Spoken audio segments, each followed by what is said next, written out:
तीन अंकों वाली कितनी संख्याएं 7 से विभाज्य हैं? अब हमें नहीं पता है, ठीक है। तीन अंकों वाली संख्या कहाँ से स्टार्ट होती हैं? 100 से।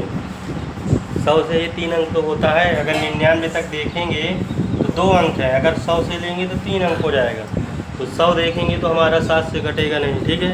फिर 101 को चेक करेंगे, 7 से कटेगा नहीं, कटेगा। फिर 102 लेंगे तो 102 हमारा कट जाएगा, ठीक है। कैसे पता चला? क्योंकि ये टेबल में आता है।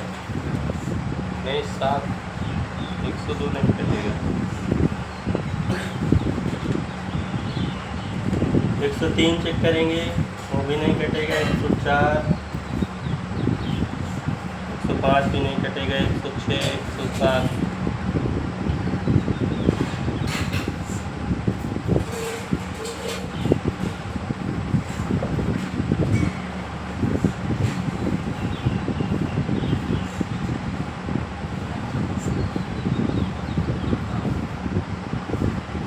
105 कट जाएगा, ठीक है। 15 सत्ते 105, पहली संख्या हमारी 105 होगी, ठीक। फिर उसके बाद 7 का टेबल है, इसका मतलब हमें 7 हर बार जोड़ते जाना है। 105 के बाद 7 जोड़ेंगे कितना हो जाएगा? 112। फिर 7 जोड़ेंगे तो 119।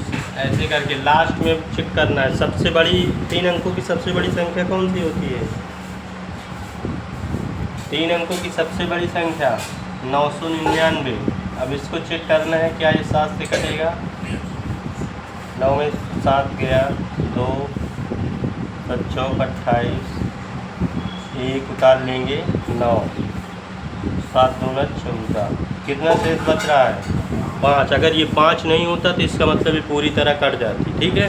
तो इसमें 5 क्या करेंगे? घटा देंगे। 999 में 5 घटा देंगे, कितना बचेगा? 994। अब यहाँ हमें प्रथम पद पता है, अंतिम पद पता है, ठीक। तो यहाँ से हमें कितने पद होंगे ये बताएं। 3 अंकों वाली कितनी संख्याएं 7 से विभाज्य हैं? यहाँ से प्रथम पद ये क्या दिया है? 105। सार्वंतर निकाल देंगे इसका। सार्वंतर क्या होगा? A2 minus A1। A2 की वैल्यू क्या है? 112। A1 की वैल्यू क्या है? 105। घटा देंगे, कितना बचेगा? केवल 7 बचेगा, ठीक है। अंतिम पद हमें दिया गया है। अंतिम पद अगर दिया रहे इसका मतलब अंतिम पद वाला ही सूत्र लगाना है, ठीक है। अंतिम पद के लिए सूत्र क्या है? L बराबर A plus n minus 1 into D. L की वैल्यू कितना दिया गया है? 994। A कितना दिया है? 105 प्लस ये नहीं पता हमें, n माइनस 1 इंटू डी की वैल्यू पता है 7। प्लस का है इधर आ जाएगा, इधर n माइनस 1 इंटू 7 घटा देंगे। 14 में से 5 गया, 9 बचेगा। 8 में से 0 गया, 8। फिर 8 में से 1 जाएगा, 9 में से 1 जाएगा, 8 बराबर। ये गुणे में है, इधर आ जाएगा बटे में n माइनस 1। देखो काटो इसे, 7 से कटेगा, 7 एकम 7, फिर 7 दूना 14, 4 बचेगा, 7 सते 4, 127 बराबर n माइनस 1। माइनस का इधर आ जाएगा, जोड़ देंगे कितना हो जाएगा? 128। तो n बराबर 128, मतलब 128 ऐसी संख्याएं हैं 3 अंक की जो 7 से कटने वाली है, ठीक।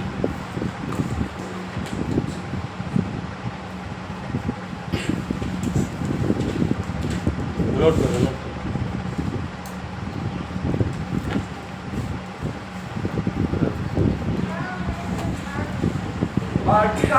17 नंबर है, यन के किस मान के लिए दोनों समांतर श्रेणी 63, 65, 67 और 3, 10, 17 के यनवें पद के मान बराबर होंगे। तो पहले श्रेणी का यनवा पद निकालेंगे, फिर दूसरी श्रेणी का, ठीक है। दोनों श्रेणियों के यनवे पद क्या करेंगे? बराबर कर देंगे, ठीक है।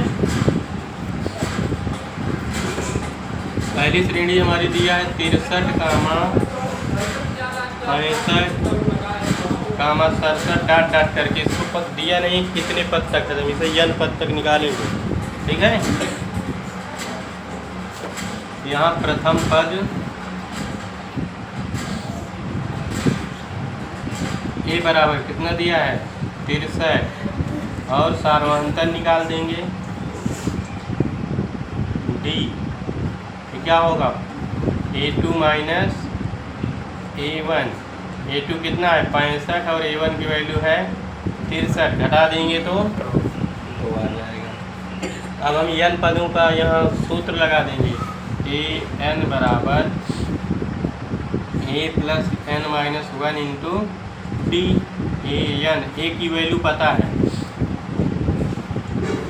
63, n नहीं पता, n माइनस 1 इंटू डी की वैल्यू पता है हमें 2, इसका अंदर गुणा कर लेंगे 63, 2 में n से हो जाएगा 2n, 2 एक कम 2, 63 में से 2 जाएगा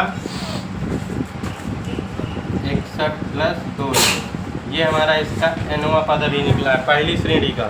अब दूसरी श्रेणी का भी nवां पद निकालेंगे। ठीक है, दूसरी श्रेणी हमारा दिया है 3 10 17, 3 10 17, इसका भी हम nवां पद निकालेंगे। ठीक, इसमें भी पहले प्रथम पद निकालेंगे। प्रथम पद ए बराबर ए कितना दिया है 3, सार्वंतर डी निकालेंगे, क्या होता है A2 माइनस A1, A2 की वैल्यू क्या है 10 माइनस A1 की वैल्यू है 3, 10 में से 3 गया 7। अब इसमें भी सूत्र लगाएंगे, an बराबर a plus n minus 1 into D, an, a की वैल्यू अभी निकालें कितना आया है 3, n हमें नहीं पता है, d का मान पता है कितना आया है 7। अब इसको हमें आगे हल कर लेना है, 3 प्लस 7 में n से करेंगे 7m, 7 एक कम 7। अब देखो 3 में से 7 जाएगा कितना बचेगा माइनस का 4 बचेगा, पहले प्लस वाला लिख लेंगे 7n फिर माइनस का 4। अब बोला गया है चूंकि दोनों के nवें पद के मान बराबर हैं तो दोनों बराबर कर देंगे। ठीक है, क्या लिखेंगे, चूंकि दोनों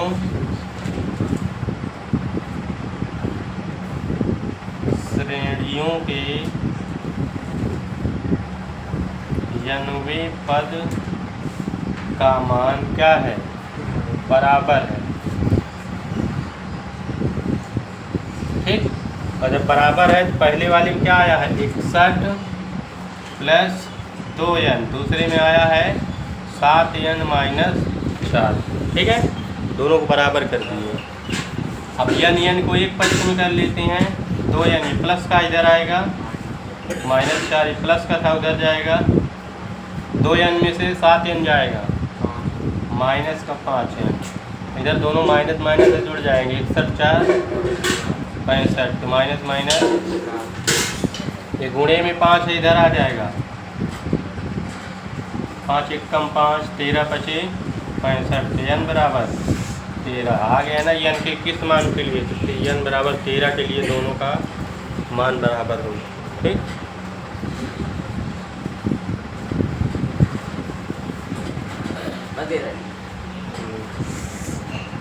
श्रेणी ज्ञात कीजिए जिसका तीसरा पद 16 है और सातवां पद 5वें पद से क्या है 12 अधिक है।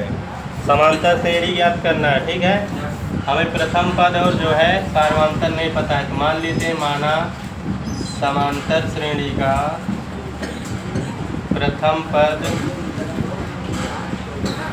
ए तथा सार्वंतर डी है।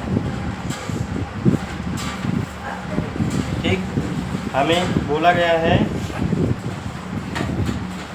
तीसरा पद क्या है 16 है, तीसरा पद मतलब A3 16 दिया है तीसरा पद। ठीक है, यहाँ सूत्र लगा लेंगे, a plus n minus 1 into D बराबर 16, ए ही रखना है, n के स्थान पे कितना रखना है 3 माइनस 1 इंटू डी बराबर 16, 3 में से 1 जाएगा 2, समीकरण। अब सेकेंड हमारा है सातवां पद,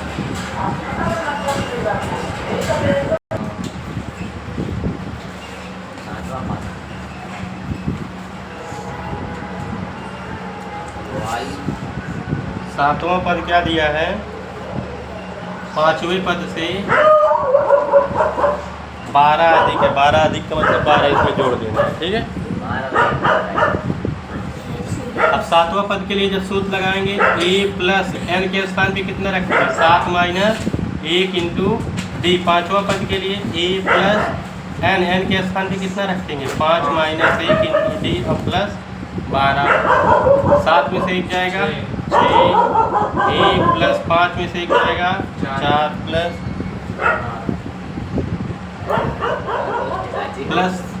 प्लस क्या हो जाएगा, कैंसिल हो जाएगा, ठीक है। 6d, ये प्लस का 4d इधर आ जाएगा, घटा देंगे, गुणे में इधर आ जाएगा, घटे में 2 एकम 2 छंग, तो d बराबर 6।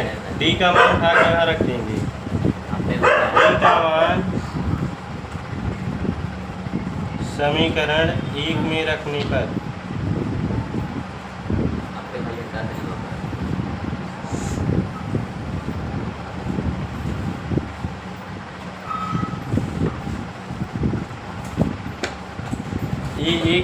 ए प्लस 2 गुणते डी की वैल्यू कितना आई है, 6 बराबर 16। 6 दूना कितना हो जाएगा, 12। हमें ज्ञात क्या करना है, इसमें समांतर श्रेणी ज्ञात करना है, ठीक है। तो प्लस का 12 इधर जाएगा, घटा लेंगे 4। ए का भी मान पता चल गया, डी का। समांतर श्रेणी निकालने के लिए हम बताए थे शुरू में ही, क्या होता है समांतर श्रेणी, a comma a plus D comma a plus 2d comma a plus 3d dot dot करके जितने पदों तक निकालना हो निकाल, ठीक है।